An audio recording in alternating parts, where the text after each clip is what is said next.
Porsche, monkeys, and branding. 3 stories. Or 2 stories and 1 deep dive. Well, it's all a deep dive, but let's start with Porsche before we go to monkeys and branding. Porsche has been suffering. I have my laptop with me here, and you may have heard about what happened with them. They basically lost a ton of money. The Reuters headline from the 24th of October reads, "Crisis hit Porsche." Like, crisis hit is the description they use for Porsche. Plunges to a 1.1 billion quarterly loss. 1.1 billion. And if you go a bit into what it talks about, basically, they were affected by tariffs. They wanted to go heavily on electric, and surprise, surprise, people who like, sports cars are not huge electric fan normally, if they know their cars. And with all due respect to anyone who likes either kind, of course. But a lot of people who like sports cars want vroom vroom, not riding a however fast it is fridge. It says they had a Q3 operating loss of 966 million euros. Analysts had forecast a 611 million euro loss, so it's much more than analysts had, forecast. The CFO warns of large-scale solutions needed in labor talks and sees around 700 million euro a hit of that size from US tariffs in 2025, etc. And there was a quote somewhere in the article that that their finance chief says, "We expect 2025 to be the trough that precedes a noticeable improvement for Porsche from 2026 onwards." Anyway, if you go to, or what I did was I went to Google and I asked it, why is Porsche struggling? Let's see how well the AI does. And it's in the overview, the AI overview says Porsche is struggling due to a mix of weak EV demand, especially in China, high costs from its electric transition, US import tariffs, a tough Chinese market, and slowing luxury demand. And you may have seen MKBHD's video about the, I think it was a Xiaomi car, and the level of quality and cleverness and ingenuity that went into the features. Other than how good it is as a car, but it was very intelligent. So Porsche is suffering because their problem isn't a car problem. Their problem is a people problem. It's not a technology problem. It's not an automotive problem. It's a human problem. A bit similar to Apple's problem. So let me actually go to the branding deep dive, because I said I'm going to talk about 3 points: Porsche, monkeys, and branding. So we'll do branding next to help drive the overall package. Let me just have some tea.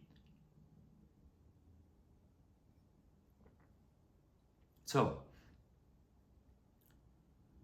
there was an experiment where some scientists, some scientists, they were running an experiment with a group of monkeys. And it goes something like this.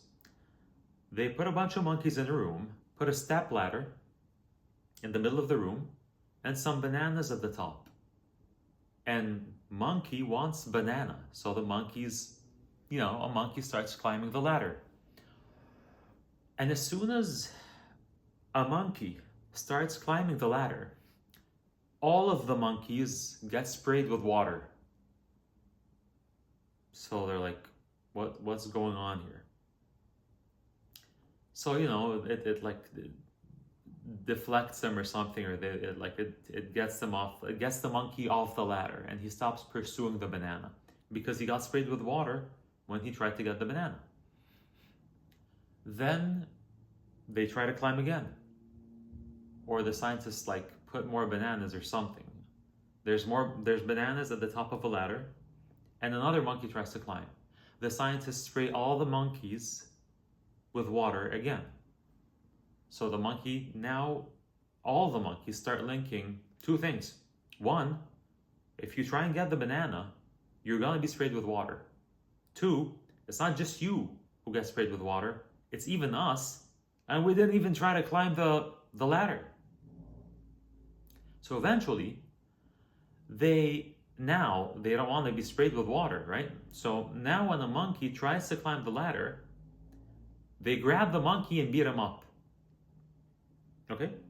The other monkeys beat the monkey that's trying to grab the bananas up when it tries to climb the ladder. And then the scientists removed one monkey who saw that story and put in another monkey who had never been sprayed with water. All right?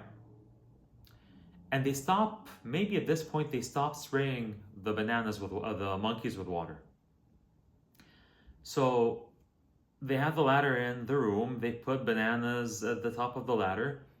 A monkey starts trying to climb the ladder to grab bananas. The other monkeys grab that monkey and beat it up. And there's a monkey there who was never sprayed with water, but he learns and he starts doing the same things as the other monkeys. And then you probably see where this is going. They grab another monkey from that group, replace it with a second monkey. Now there's two monkeys that have never been sprayed with water, but they're learning. Monkey see, monkey do. They're learning that if a monkey climbs the ladder to grab a banana, you grab the monkey and beat it up with your buddies, your fellow monkeys. Okay? Eventually, they replaced all the monkeys. And whenever a monkey would try to climb the ladder, and none of them had ever been sprayed with water, all of the monkeys know that you grab that monkey, pull him down, and you beat him up. Monkey see, monkey do. So, where am I going with this? Porsche, branding, and monkeys. Porsche's problem is a human problem. It has nothing to do with technology. I mean, there are reasons for the details, but there's one issue at the core of the big problem.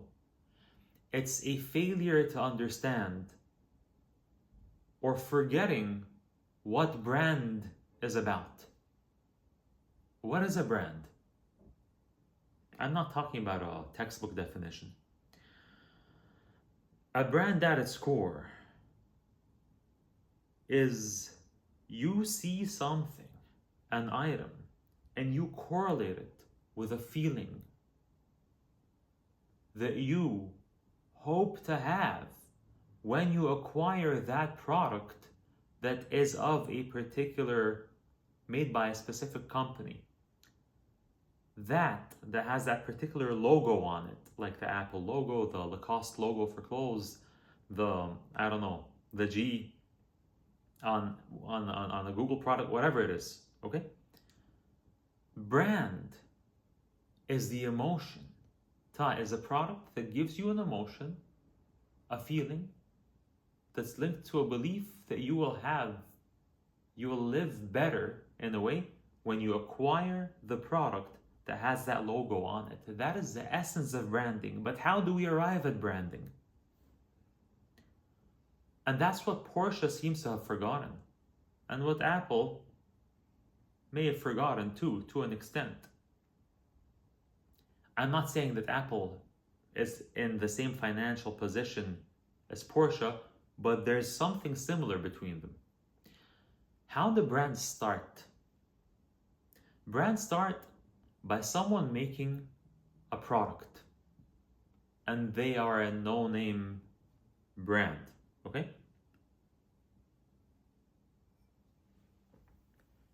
They make a product, and no one knows who they are, But it's a really good product. It solves the problem. It's a high quality product. If you buy that product, you will experience quality that will improve your life in some way or give you a sensation of well-being because you have a superior product in whatever category of product that is. That happens first. Quality experience, a positive experience due to acquiring that product comes first before the brand. Quality comes first. Positive experience comes first. And then you do that.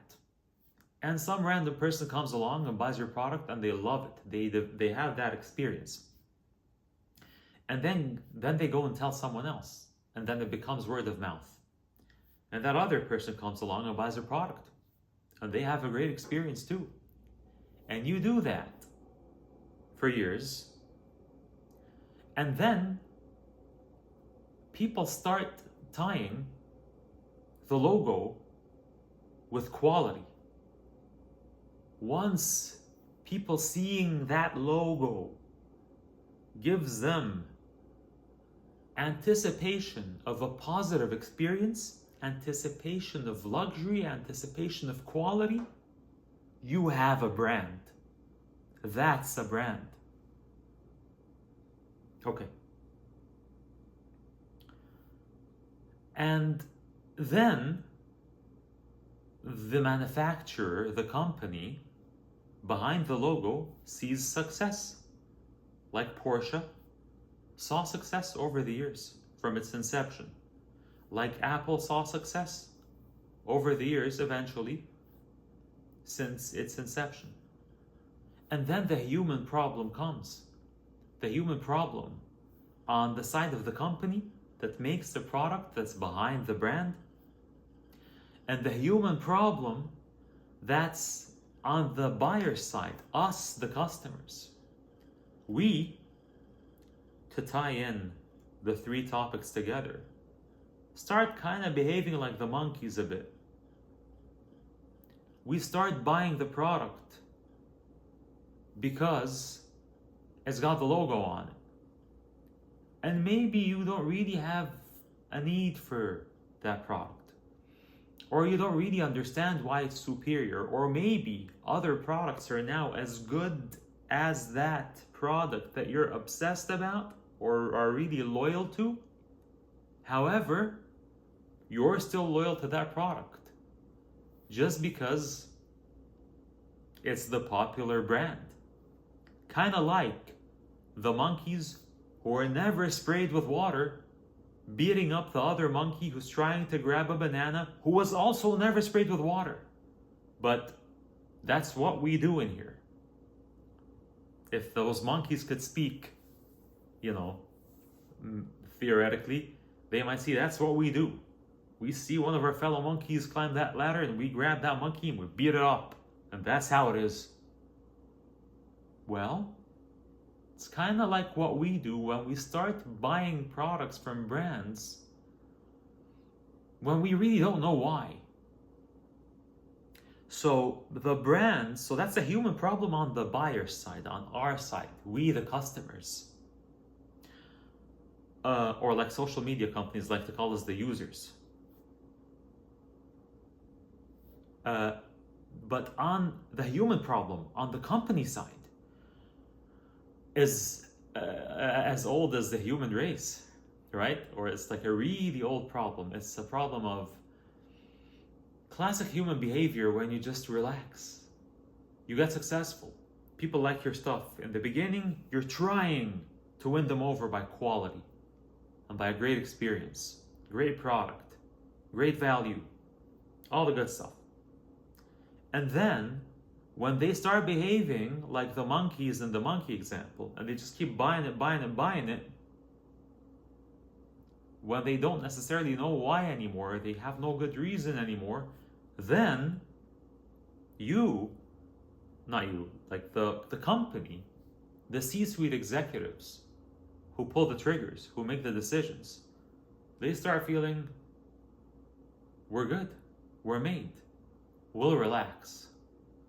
Or we'll lose sight of what a brand is and what made us a brand in the first place. Not something lost in the sea of competitors that make a similar product. So they forget that what made the brand come into fruition or exist was the quality. The quality and the positive experience comes first. That makes the brand. When the people in charge of the brand feel they're successful and they relax and they stop trying to make it better and stop trying to innovate and to impress the customer, they slip. They lose direction. They forget what brand is about. And they make weird products. Or they make the same iPhone for too many years in a row, more or less. Or they, as a sports car company, focus heavily on electric vehicles. When bro, what on earth? Okay? Then someone comes along. I actually like aside from what kind of car it is that the Chinese car I was just speaking about, the MKBHD. Sorry, I'm forgetting. The car that Marquez spoke about. The quality of you see what I did there? I forgot the brand. But I remember that the quality was great. In the future, if they keep doing this, I won't forget the brand name again. You see the point? So they made such a high quality car, electric or not, because they don't have that brand recognition in the automotive industry. When Porsche lost sense of what their brand is about, this newcomer, this underdog, didn't. They didn't. Even though they don't have a name in cars yet. At least not globally. But they will. If they keep doing what they're doing. If they never forget that it's about quality. If it's about the customer first. And that's why someone as big as Marquez features their car on autofocus, right? Because they did something impressive. Because as newcomers, they aren't hindered by, they don't have the luxury of losing sight of what makes a brand. They have to make something impressive. And, you know, it's just, it's Xiaomi's car. I literally just looked up the video. It's the Xiaomi car. Even when I forgot the name of the brand, I remembered the quality. Give it some time. And with the rate Chinese companies make things and improve things, that may not be too much time. Give it some time and see where they'll be in terms of quality. And if they don't have brand recognition today in cars, they may very well in the future. When the big companies, the big incumbents lose track and lose sight of branding, they make weird decisions, like Porsche did, and like Apple did. Now Porsche is trying to do a 180 seemingly to get back on track. But perhaps it needed them to hit rock bottom in a way, for them to wake up. Now you have talk about Apple's, there's like a leaked design of the, I haven't even seen it yet honestly, of the foldable iPhone. We'll see how that sells. But peak loss of being in touch with their customer, which is what builds brands in the beginning, was the Vision Pro. That was peak detachment. We'll see if the decisions that Apple make going forward, and the decisions that Porsche make going forward, puts them on the right track. But that's why it's important for companies to never lose track of what made them into global brands in the first place. We spoke today about Porsche, about monkeys, and about branding. I hope you liked the video. Please tell me how you feel about this in the comments. Please like, subscribe, and share, and I'll see you next time.